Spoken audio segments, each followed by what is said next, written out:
today we are going to be playing a Pokemon mod pack for getting over on Sketch. Let's get into it. Oh, dude, this is gonna be so weird. Dude, this already looks weird. Oh, wait, look at Pikachu, dude. Oh, I did that. Let's keep on going. There's no feeling more intense than starting over. If you've broken your Scratch project, notice after you've shared it, as I have, or you spent hours working on a project, only to notice too late that one of your sprites has unexplainably gone missing. If you've made use of that difficult-to-name thing of thing block within the sensing category, amazingly useful, but capable, due to a Scratch bug, of leaving you crying as it dumps all your scripts in one big and ordered heap. Dude, that's tight. That's tight. A game over the course of the week, only to come back the next day to discover you weren't even logged in. Nothing has been saving.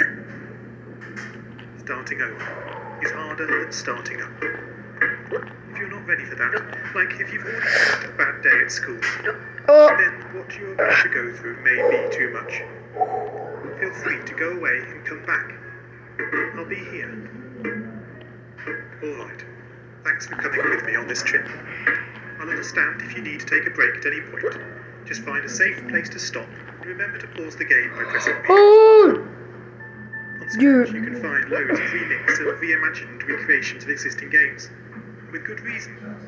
George Bernard Shaw said, imitation is not just the sincerest form of flattery, it's the sincerest form of learning.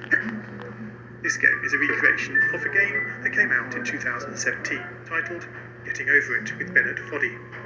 That game in turn was a homage to a free game that came out in 2002. Both games involved dragging yourself, using a hammer, up a mountain assembled from assets and objects sourced from many other games. It seems appropriate then that when trying to recreate I saved myself! that we should construct our mountain from the same assets used in literally millions of Scratch projects, the unmistakable contents of the Scratch costume library. Unlike Unity or Unreal, Scratch does not provide you with a built-in physics or 3D rendering engine. There's no state-of-the-art debugger. You can't even pause your scripts. We are forced to program old school. Our experience capped at 30 frames per second on a 480 by 360 pixel stage.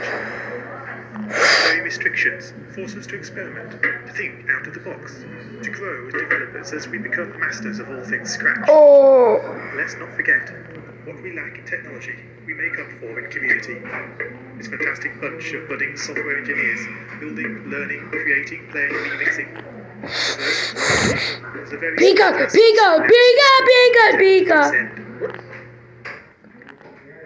The active climate, in the digital world or in the real world, has certain essential properties that give the game its flavour. No amount of forward progress is guaranteed.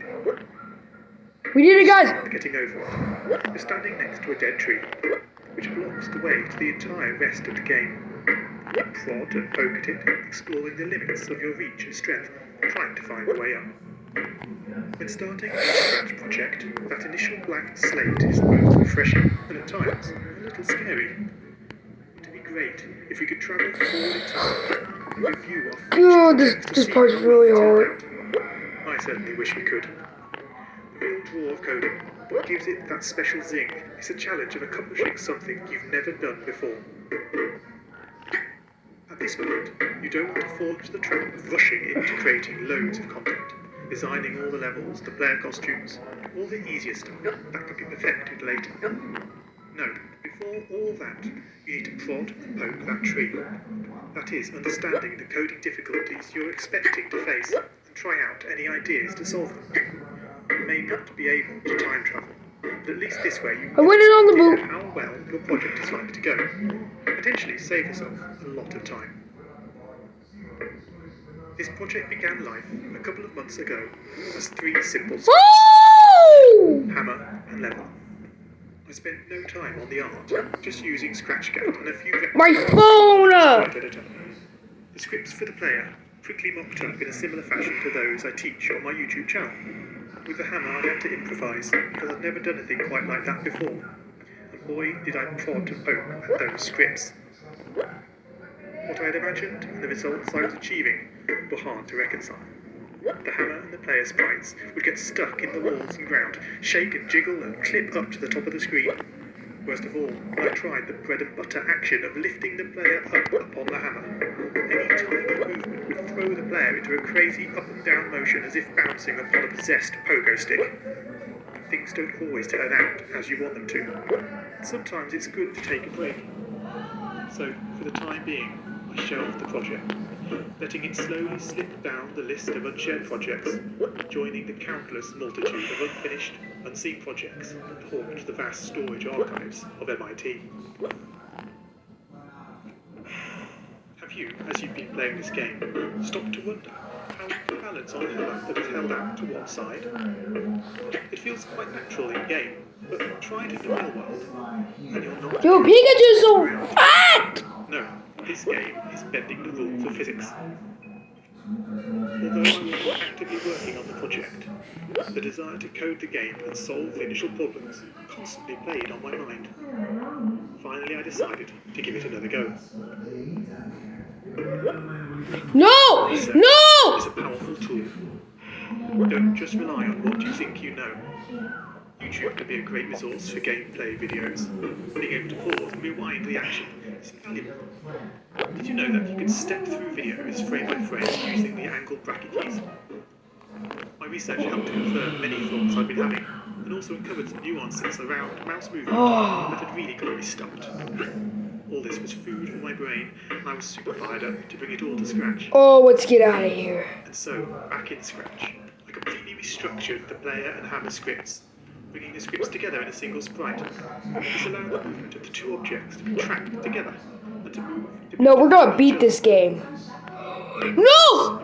I accidentally exit out! It isn't reasonable to implement a full physics engine in Scratch, but often it's enough to create a good estimate of what the player is expecting.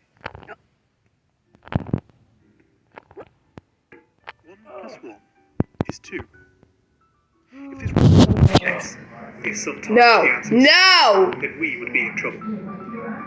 The addition operator I'm gonna die! Similarly in Scratch, if your player sprite reports that he isn't touching, then you would expect, assuming the player is not moved relative to the level, that this would continue to be the case. As it turns out, the sensing block in Scratch does not behave like this. Oh! It can be non-deterministic. Beat this This is game. down to how Scratch draws its sprites.